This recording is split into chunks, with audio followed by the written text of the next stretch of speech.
And also Zach from Pocatello. Is a Lego Idaho. maniac. Yes. No, it's Pocatello, Idaho, and his name is Zach. And I'm gonna tell you what he sent me in a second, but he in big letters on the letter that he included, he said, "What is Jim's beef with Pocatello?" Because I've mentioned it a number of times on this program and your show, the Drive-Thru. And I just think Pocatello has a wonderfully Nowheresville name to it, doesn't it? It's like, will it play in Peoria? Will they pick it in Pocatello? It's a good last name for your science teacher. Joe Pocatello? Mr. Pocatello. Mr. Pocatello. See, but that's only in your experience up there. Down where I come from, they'd be saying, Mr. Pocatello? Oh, Mr. Pocatello. But anyway, guess what he sent me? Is where Porn. I'm issuing this. Porn. Oh, quit now. Would you stop it? I'm pulling it out of a sleeve as I get it right Spaghetti. now. Out of a sleeve? You can call it whatever you want. You can call it whatever you want. I don't know what it would be in. Well, you would get spaghetti if it was raw out of a box. If it was from the store, unless Mr. Pocatello's making it himself. Well, no. How do you know Pocatello's an Italian name? I don't. I just guessed spaghetti, and then you started quizzing me about the logistics of this spaghetti delivery. Well, I'll tell you what he sent me. He sent me a genuine 45 RPM record. Look it up, kids, on the Google if you're not sure what that is, but the adults out there will understand. A 45 RPM record from Japan of Abdullah the Butcher's music. Oh, my God. Is that the one where he actually sings the lyrics, where he yells the words or whatever? Well, yeah, hold on, cowboy. Because it's not only, it's in a regular 45 sleeve, and it's got a caricature of Abby and everything, and the entire label is in Japanese, and it's even got one of the little inserts, the 45 insert that you used to be able to stick in there to, you know what I'm saying to you, the little thing in the middle of the big hole. That's what she said. But it also has a picture sleeve that wraps around, and there's a wrestling picture of Abby on the front in the ring for New Japan, and on the back is caricatures of him and more writing in Japanese. But when you open it up, the inside of this wraparound, most everything again is in Japanese, the writing, except it is the lyrics that he sang to his song, Brian. Oh, no Do you way. have this in your archive? I may have the record because I seem to remember having a 45 with Abdullah the Butcher, but I don't think I have the lyrics. Well, it's a color on the outside, on front and back, and on the inside is black and white with his lyrics, and then the rest of it, page and a half, is in Japanese. But never. Would you like to hear the lyrics? Oh, please, yeah. I can't do his voice, so I'm not going to try. And remember, this is apparently translated into the American because this was sold in Japan. This was for the Japanese market. So when we sometimes take to task the translation, when somebody in Japan says something and then you read this is the translation and it sounds like they're lunatics, that may apply the opposite way, right? It could go either way. Abby still could be a lunatic, but that's right. And Kota Ibushi's not a woman working on the show, as we learned. Yes. But anyway, here they are, the words to the Abdullah the Butcher single.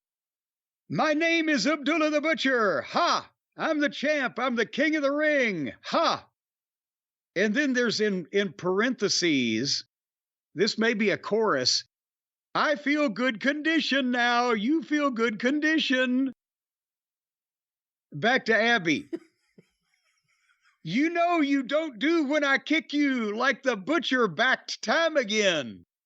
Yeah. I want to kick you. I want to stomp you. I want to slam you. I want to throw you over the top rope. I want to do all these crazy things to you. My own family hates me because I'm too vicious. Ha! Get out. And in parentheses, I feel good condition now. Good condition. What the hell? Back to Abby.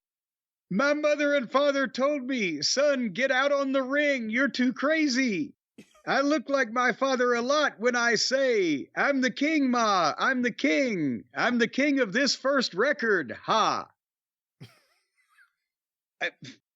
I'm going to stomp you on the ground. I'm going to let the world know who the butcher is. I'm the king. I'm going to fight you. I'm going to strangler you. I'm going to kick you. I'm going to do everything I can do to you. I'm coming to get you. Nobody can stop me, all of the world. Ha! Can you imagine Baba was shaking in his boots when he heard this song? Oh my God, he must be talking to me. Yeah, so I have not had a chance to put this on the turntable as of yet. It just arrived, but I've got it laid out here on my desk, as you know the feeling, Brian, to examine this further. But thank you, Zach and Pocatello. And I don't have anything against your town, but your fucking state sucks. It's interesting that nowadays you have so many wrestlers who want to be musicians or hang around musicians, and they really want to be musicians. And back then in Japan, these guys were all such big stars that it seemed like anyone who said yes could get a record. Terry Funk had a record singing "We Hate School." Yeah, who had it written by Jimmy Hart, who did I've got his rousing rendition on 45, but I mean that music video from Memphis TV with Coco on guitar, and oh yeah, that's the best thing ever. It was shot in, with a budget of $20 for the blank tape, and but they played that on the radio in Memphis, by the way, and it was requested. It was what was the name? Was it FM 100? I think, or by one of the stations, because at one point Jimmy Valiant would go wrestle on Memphis TV with FM 100 Means Music on the ass of his tights, because they were playing his fucking record constantly.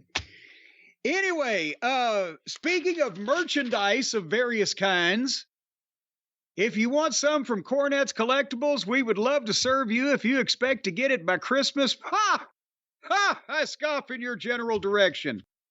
I explained on the last program, I'm not trying to sour anyone on the process of buying from the website JimCornette.com, although after this weekend of catching up again, I'm so tired of citing my name. But nevertheless, if you've ordered after December the 11th, then by the time that on the 11th, I process them on the 12th and hand them to the Feather Bottoms on the 13th so that they can put labels on them on the 14th and 15th to mail them on the 16th, which is the day before the recommended daily mailing day. You see where this is going. We will still take your order, but think of it as a wonderful way to start the new year at this point. Is that a cheerful way of saying you're going to have to wait a couple weeks probably by now? That's a very nice way of saying it. Well, I try to be cheerful. JimCornette.com. And we thank you for your support over the past, many years, but specifically this last year.